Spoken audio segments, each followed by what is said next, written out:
Halo, saya Naomi Sarasutaurus dengan NIM 135231122.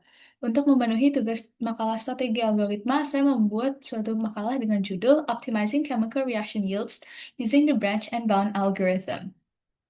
Untuk latar belakang dari topik ini sendiri adalah bagaimana bahan kimia itu sudah menjadi bagian besar dari berbagai aspek kehidupan masyarakat, tapi hingga kini proses produksi bahan kimia itu masih sangat kompleks dan juga resource intensive. Karena biasa itu untuk menghasilkan suatu bahan kimia, itu ada begitu banyak reaksi kimia yang dapat dipilih.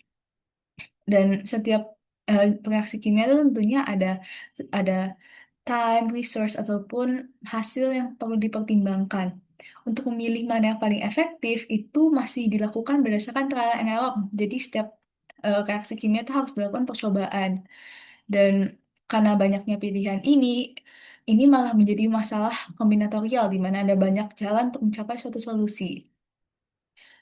Hingga kini akhirnya masih ada bahan-bahan kimia yang sulit untuk diproduksi secara efisien. Dan saya berharap menggunakan algoritma branch and bound, masalah ini dapat terselesaikan. Jadi dapat dioptimasi bagaimana kita memilih reaksi kimia mana yang paling efisien untuk menghasilkan suatu compound atau suatu bahan kimia. Jadi dimodelkan dengan algoritma branch and bound sebagai suatu state space tree. Dasar dari paper saya sendiri itu ada pada algoritma branch and bound, di mana kita membangun suatu state space tree dengan setiap node atau simpul merupakan suatu state atau kondisi. Jadi decision apa sih yang sudah diambil so far, dan kita juga menghitung cost yang sudah dilalui dan yang akan dilalui. Jadi ini perkiraan-perkiraan saja, dan juga kita membutuhkan suatu bounding function untuk mencek apakah sudah melanggar suatu constraint. Jika sudah melanggar constraint, maka suatu node itu bisa dimatikan saja, karena tidak akan menghasilkan hasil yang lebih efektif. Dan untuk masalah mengoptimasi ini sebenarnya mirip dengan masalah integer knapsack problem, karena basically kita memilih reaksi kimia yang mana yang mau diambil dan juga reaksi kimia mana yang mau dilewatkan saja karena dianggap tidak efisien.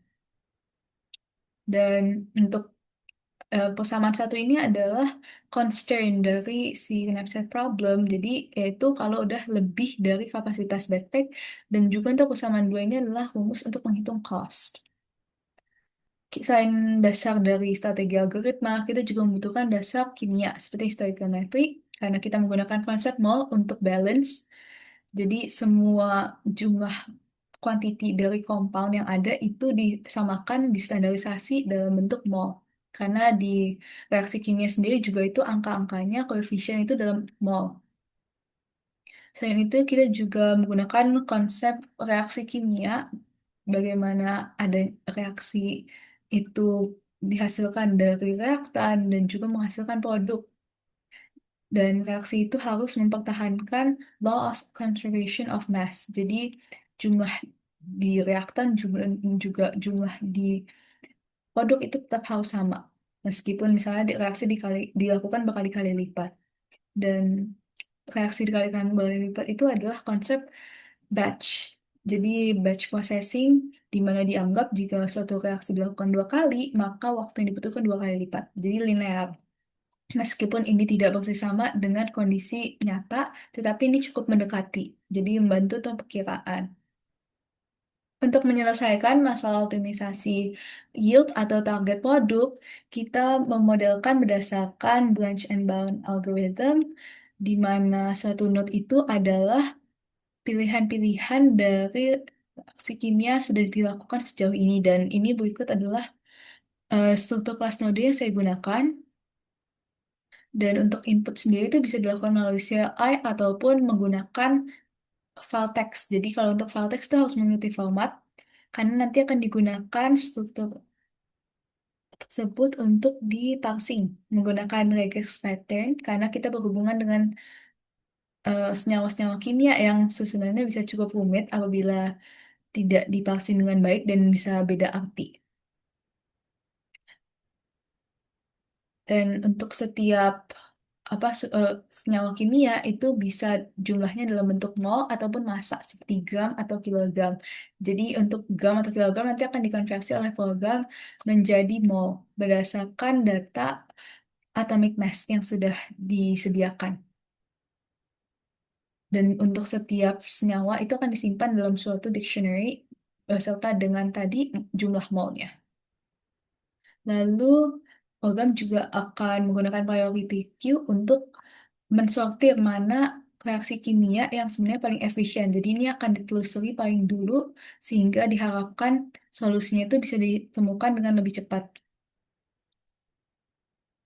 Dan untuk setiap pilihan itu bisa dilakukan antara diambil reaksi kimianya ataupun di skip.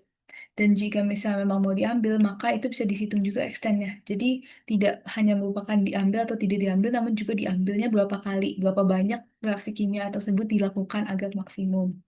Berdasarkan waktu yang disediakan dan juga berdasarkan jumlah kompon, kom, atau komponen yang ada. Lalu nanti setelah setelah dilakukan pemrosesan, maka akan dihasilkan suatu solusi yang akan dikonsumsi kembali karena ketika diproses, jika menemukan yang lebih baik, maka akan disimpan kembali dan seterusnya. Jadi ya bisa back and forth. Sehingga perlu rekonstruksi di akhir agar bisa dihasilkan hasil yang benar mana-mana saja yang dipilih. Dan mungkin kita bisa lanjut saja ke dicoba ya. Yap. Jadi kita akan menggunakan test case 2. Ini adalah test case yang digunakan juga dalam paper. Di sini ada 16 reaksi kimia yang tersedia, lalu 14 komponen bisa dalam gram, kilogram, ataupun mol. Dan juga ini parameter optimisasi. Jadi ada waktu 200 menit dan target yang mau dimaksimumkan adalah NaCl. Jadi kita bisa lakukan saja langsung.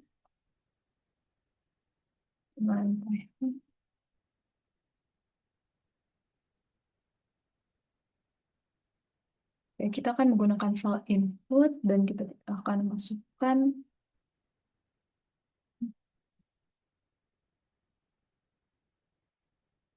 Yap. Dan ini langsung sangat cepat ya keluar hasilnya hanya dengan waktu 3 milisecond. Dan jumlah node yang ditelusuri juga hanya 20, padahal kita punya tadi 16 pilihan. Jadi sangat-sangat cepat dibandingkan jika kita menggunakan seperti brute force itu berarti 2 pangkat 16. Jadi 60 ribuan node yang harus ditelusuri.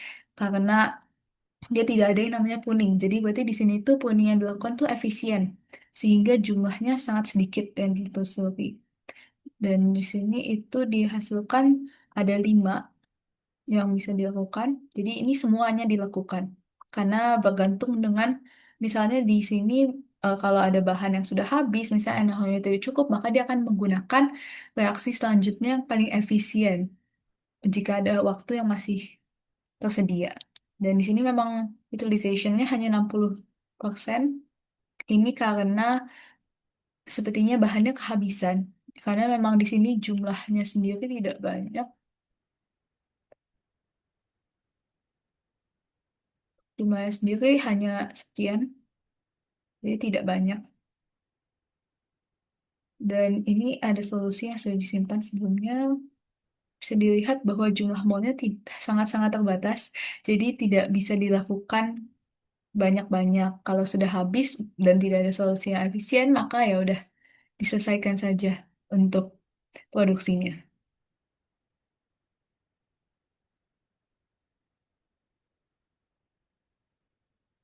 Sebagaimana kita lihat, sudah bisa disimpulkan bahwa algoritma ini sangat efisien dibandingkan dengan brute force dan diharapkan dengan adanya algoritma ini dapat mempermudah proses produksi senyawa-senyawa yang sampai sekarang masih sulit. Sehingga jika memang dibutuhkan, ini juga bisa dihasilkan. Sekian dari saya, terima kasih.